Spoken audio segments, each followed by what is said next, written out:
Сонымен біз криптовалютаны майнит еткен биткоинді Каспиге ауыстыру процесін бастаймыз. Алдымен NiceHash платформасында NiceHash'тен ауыстыруды көрсетемін. Қазір бүгін NiceHash платформасында мындай бізде мінекей майнит етіп жатыр. Мына құрылғыларымыз, мына майнинг құрылғылар. Енді мына жаққа басып биткоин дегенге басамыз. Мына кошелекке астындағы биткоинға басып вывод дейміз. Вывод дегенде мына бұрынғы добавить етілген кошелектер добавить новый BTC адрес деп өзіміздің биткоин кошелегімізді, бірақ обменниктікін емес, өзімізде мынадай Trust Wallet деген кошелек орнатып алып, осы амиянға ылғи осыған аударып, осыдан тек ауыстырып отырған дұрыс. Ол үшін біз мына Trust Wallet деген кошелекке басып, биткоин деген деп получить дейміз де, скопировать деп адресті көшіріп аламыз, Trust Wallet'ті жабамыз, одан кейін қайтадан NiceHash'ты ашамыз. NiceHash'тың ішінде астында кошелекке басамыз, мұны кошелек, одан кейін вывод батырмасын басып, биткоинға басып, астына түсіп новый BTC адрес дегенге басамыз. Ол жерге адрес кошелек дегенге жаңа көшіріп алған биткоин адресімізді саламыз, ставить деп. Және шатаспас үшін өзіміздің кошелегіміздің атын жазып қоямыз. Trust Wallet 001 деп қоямын өзімдікі.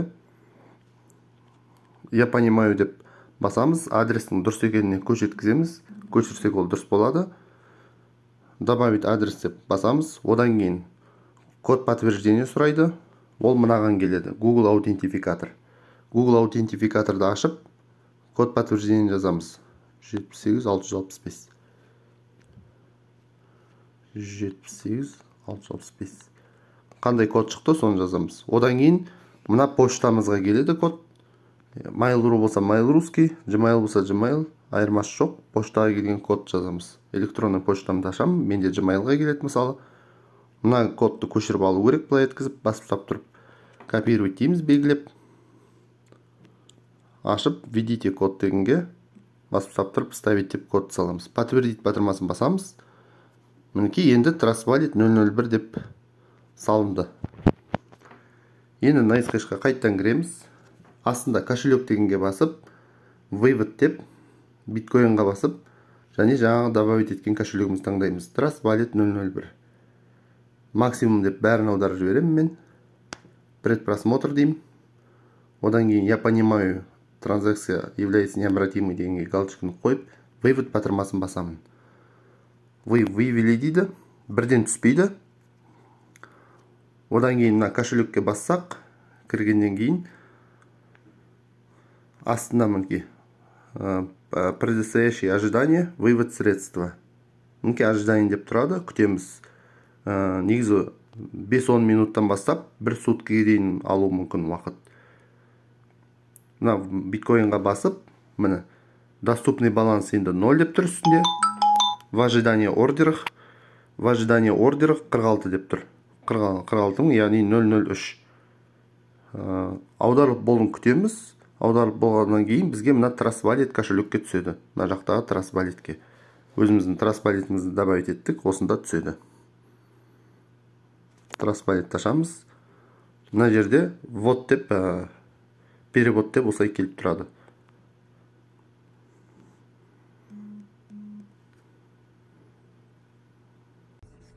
Сонымен біз енді ауыстыруды жалғастырамыз. Жаңа біз өз кошелегімізге аударып қойдық.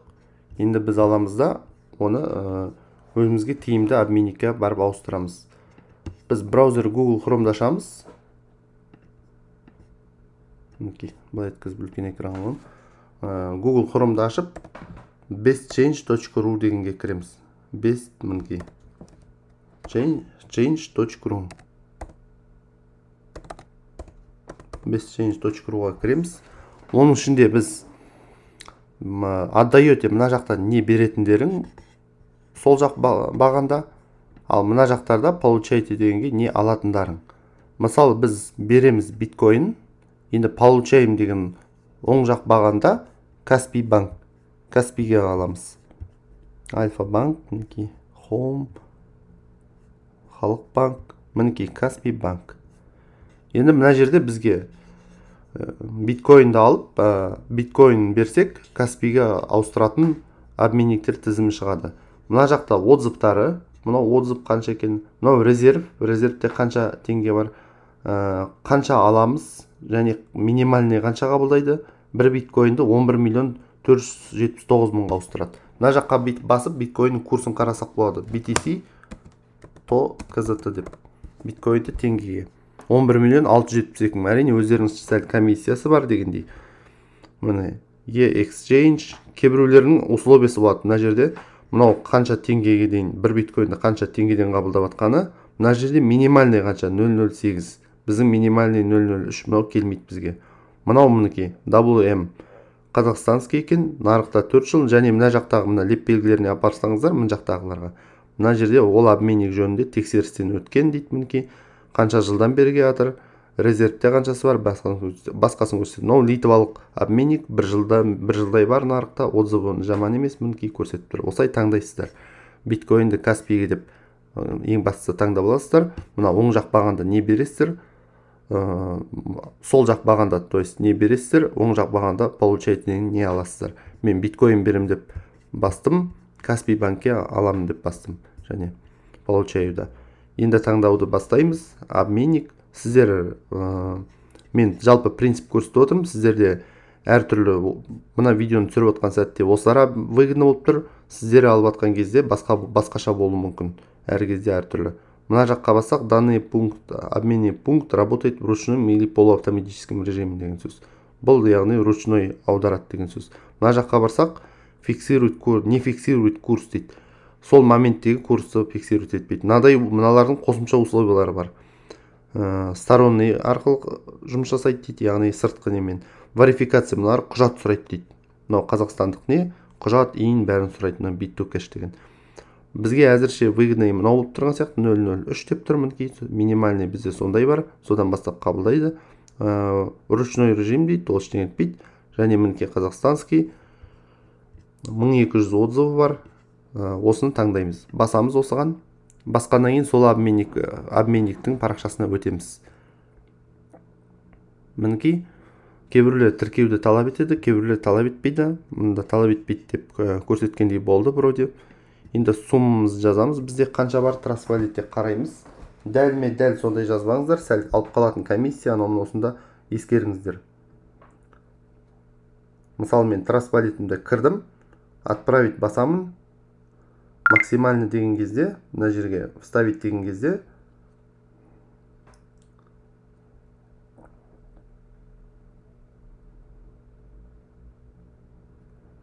продолжить деп басып қараймын. Мінекей 0.187 сәл алып қалады екен комиссия. Енді біз қанша беретіміз жазамыз мына жаққа. Мына служба поддержкалар бар, кейбіреулерін сөйлессеңіздер болады. 0. Кейбіреулерінде өтір болуы мүмкін, кейбіреулерінде нүкте болуы мүмкін. Мына жақта нүкте екен, өтір емес, нүкте 0.003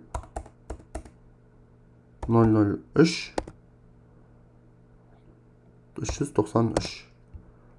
Қалған комиссия 339 дейін. Мінекей 44.712 теңге аласың дейді. Мына жерге енді деректерін толтырамыз, данныйларын. Напишите номер карты дейді. Карта нөмірін жазамыз. Мысалы, фамилия владельца карты. Фамилия, имя, отчествоны жазамыз.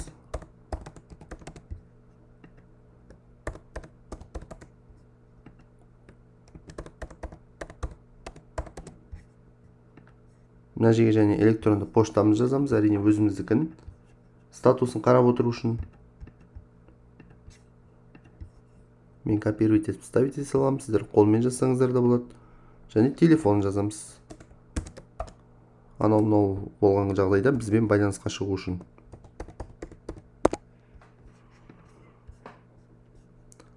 Және обмен процесін бастаймыз. Начать обмен дейміз. Одан кейін мінекей бәрін растап аласыздар. Сумма осындай биткоин лақтыру керек. Және Каспи Голдқа, мына счетқа осындай сумманы аламыз. С правилом ознакомлен дейміз. Создать заявку дейміз.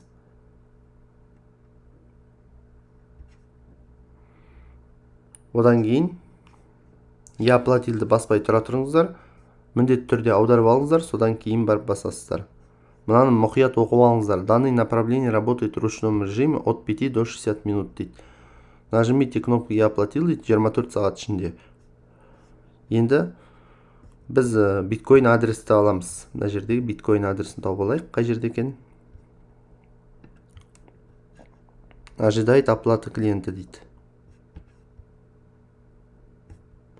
Әр обменный сайтта әртүрлі болуы мүмкін. Біреулерде QR болып шығып тұрады, біреулерде поштаға жібереді дегендей. Для получения биткоин адреса обратитесь в чат, указав ID заявка дейді. Мінекей. Көрдіңіздер ма? Биткоин адрес жоқ. Мұнда ID-ді чатқа операторға жазу керек екен. Здравствуйте басамыз. Одан кейін ID заявка жібереміз. Заявка ID міне жоғарыда тұр. Копировать етіп аламыз. Ваше имя.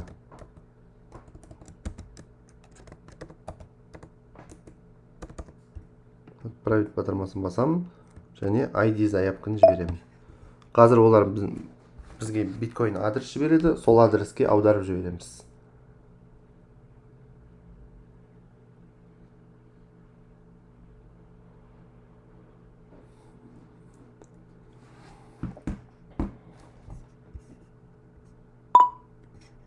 Мінекей Жанна деген Binance'қа шықты.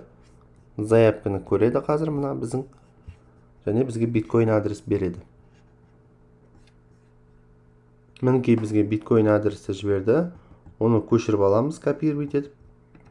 Көшіріп аламыз да өзіміздің WhatsApp-ымызға жібереміз. WhatsApp-ты ашып қойып.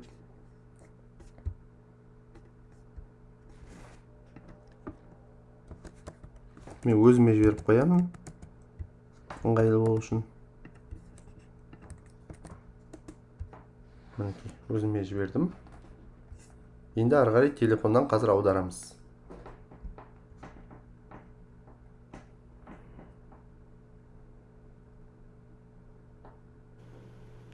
Телефонда жаңағы операторда алған биткоин адресті аламыз. Копировать етіп аламыз. Көшіріп, скопирован дейді. Одан кейін Trust Wallet'ымызға кіреміз. Анда көрсеткендей сумманы жібереміз. Отправить батырмасын басамыз. Адрес получателя вставить. Максимально деп емес. Сәл бұлай 39.1 деген сияқты. Кішкене комиссиясы 0039 біз мынадайға заявка тастадық.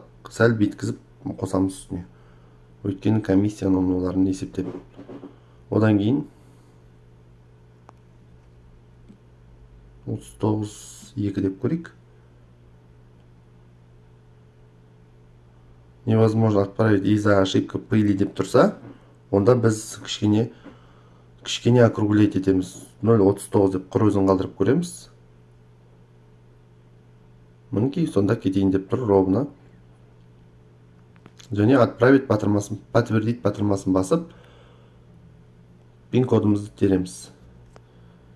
Енді аударылып жатыр. Мына сілтемесін алып, WhatsApp-қа жіберіп қой, операторға жіберіп қойсақ болады, сілтемесінде жаңағы сөйлесіп отырған. Чек жіберген сияқты Каспийдегідей.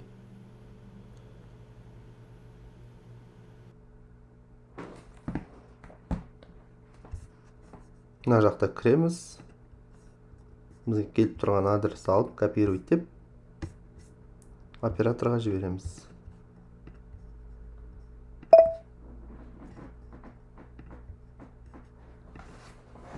Және өзімізде өтіп қарасақ болады. Түскен түспеген осынан қадағалап отыруға болады. Мына ожиданиеда тұр қазір, әзірше.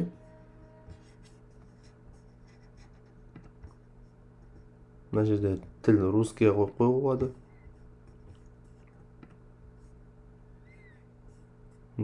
Ожидание подтверждения.